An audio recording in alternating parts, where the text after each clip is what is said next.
Well, hello and welcome. Jim J. Doyle here. I'll just sort that mobile out. Welcome. Speaking confidence, and especially your confidence. That's what this live session is all about.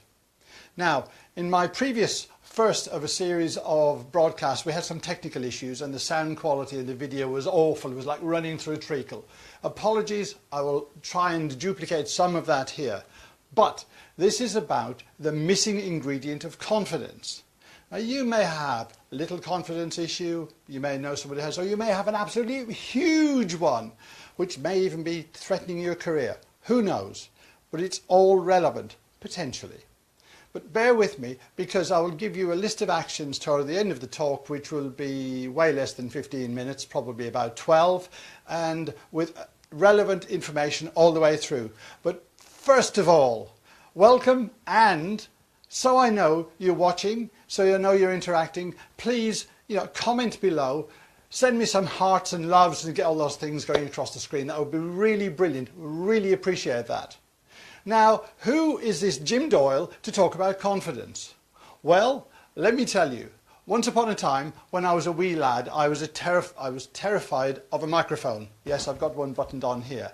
And that was due to a whole set of circumstances which can be common to all of us in different ways, where we get pushed into a corner and sort of, you must do this, you must make this recording and you must say this. And you're put under this crazy pressure of expectations from others. Or that kind of thing. Anyway, for quite a while I was really, cameras, no, couldn't put up with those. Speeding forward many years, when I was a research manager, we had a conference coming up and we had a 2-day in-house video training, presentation training on video with half a dozen mates. Great, fantastic. And we all got on fine until I stood in front of that audience and I was all over the place. Now, my story is based around that because essentially somewhere along the way I began to feel there's something wrong with me, there's something not right. Now, maybe you agree, but just send me a heart if you do.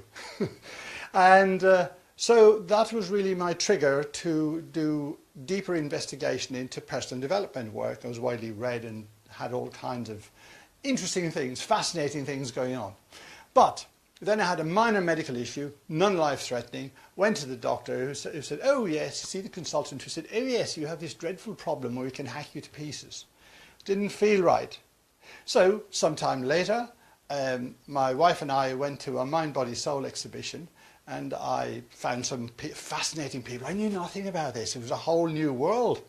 And met this Oriental lady and told her my problem. She said, it's usually got something to do with your heart.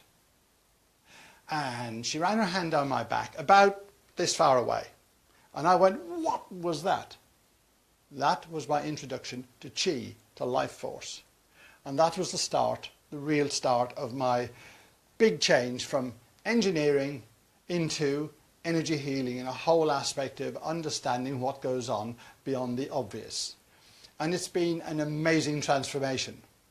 Now, where does the confidence come in? Totally relevant, because some of the transformations that were taking place with my clients, my practice clients at that time, were astonishing. And I really had big issues about believing in myself. Do I have the right to? Am I allowed to do this? All this, does this sound familiar? I hope it does, because this is the sort of thing that affects all of us. And I really had some deep, deep stuff coming to the surface. And anyway, at the time, I was self-employed. So I wasn't out interacting every day in the office with the usual gang.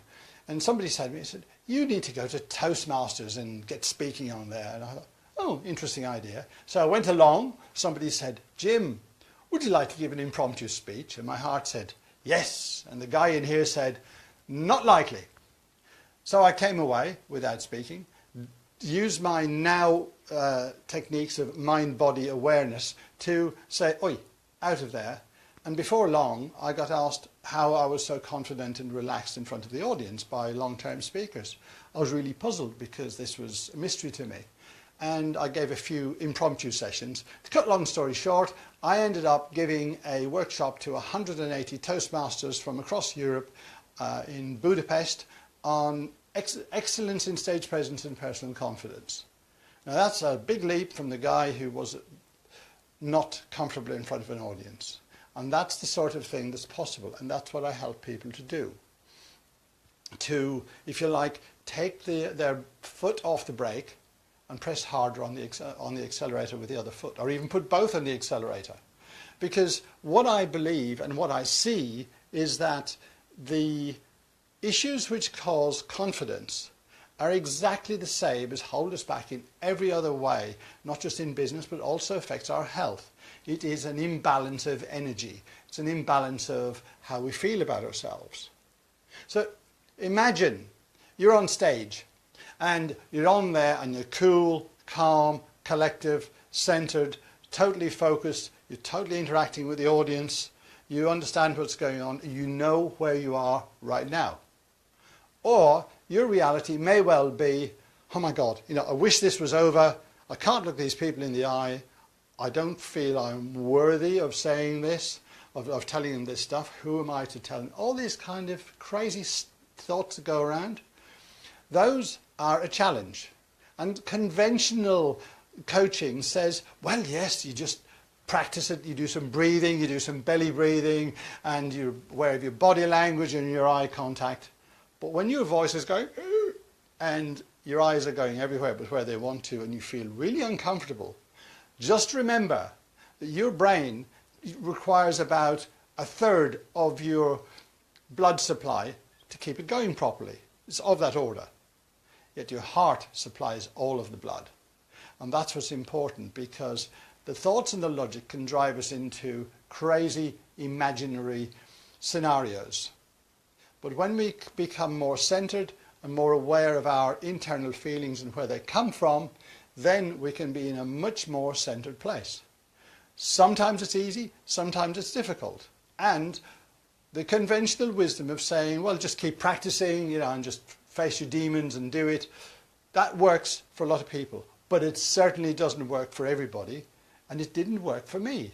I did all the usual stuff. My colleagues went, yeah, fine, no problem. And I went, whoa. So I felt there was something wrong with me. Now, I could explain all kinds of things about me, but you're not here to listen to that, I'm quite sure. What is it about you? How can this help you?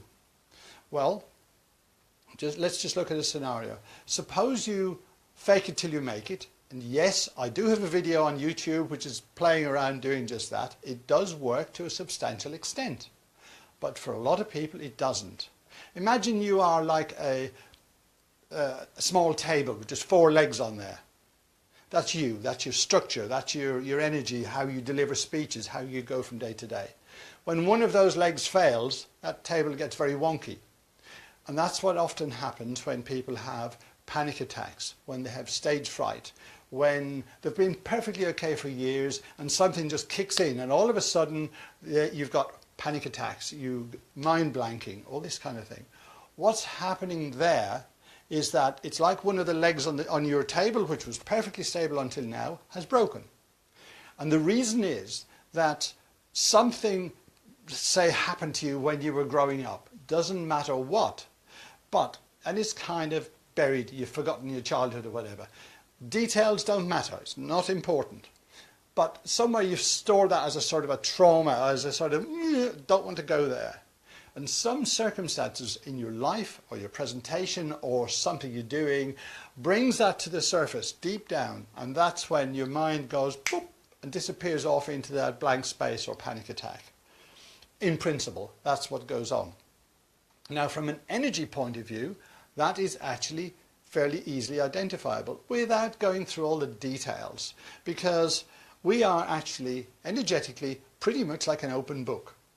If we want to be open and discuss the challenges we want to resolve with somebody who knows about this kind of thing, then quite simply it becomes very clear and very easy, and it's possible to identify a specific time in your life which is, or a specific issue which is the trigger for the problem you've got at the moment.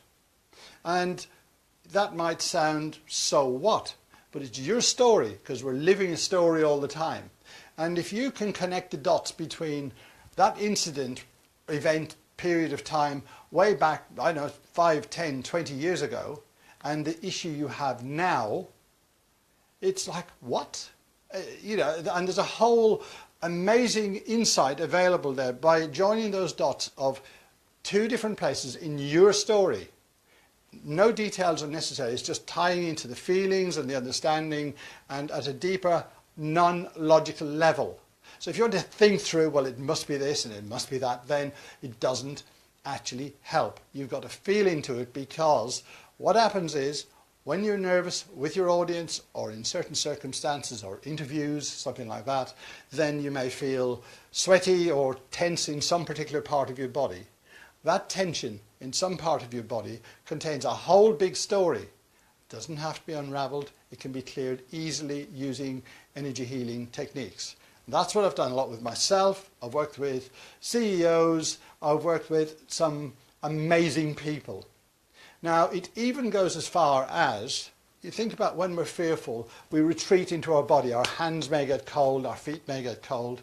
I've actually got video testimonials, not yet public online, from 3 clients who, 2 of them are from 3 years ago. When I worked with them, they had really cold hands and cold feet. One of them was actually potentially dangerous in their work, they say so. And for the 3 years since I've worked with them, they have totally warm hands, totally normal hands. And the impact of that on their lives is enormous.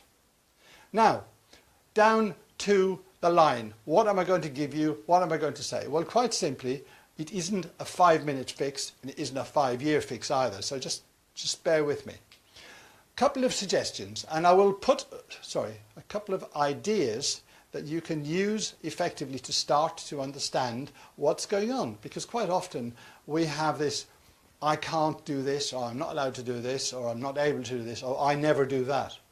Well, you're telling yourself a story. And one of the first things to do is to start a journal. Now, it can be a notebook, it can be Evernote or whatever it is. No, I'm not on commission.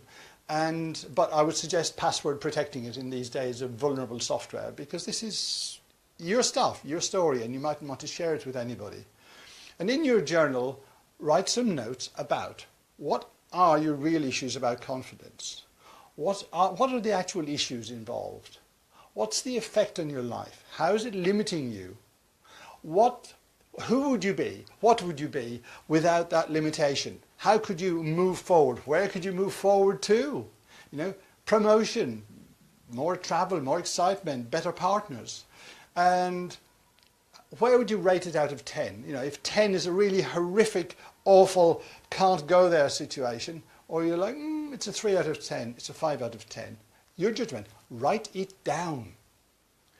How would you be if you just got rid of half of that? So you took it from, say, an 8 to a 4. Wouldn't you be a whole new person? Be able to let yourself flow? And what's the value of that to you? Does it have a value? Or are you just happy to be non-confident? It doesn't matter. You know, the choice is yours.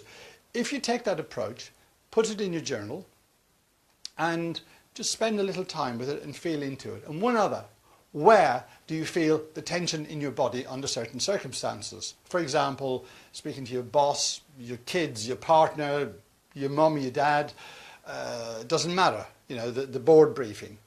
Where do you feel the tension in your body? That's really, really important. And just sense into that a few times and get a feeling for what's going on. Spend the odd 15 minutes now and again, once a week, something like that, even once every few days would really, really help. And what that does is makes you aware of what's going on.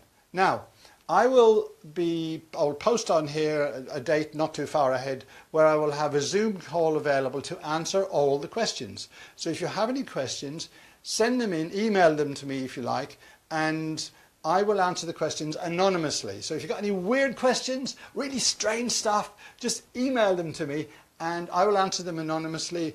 Any questions goes within reason and totally related to confidence. So let's have some waves, let's have some likes, let's have some hearts, and see you in 168 hours. That's next Thursday at 12:30 p.m. Thank you for watching, and I will post these notes in the comments afterwards.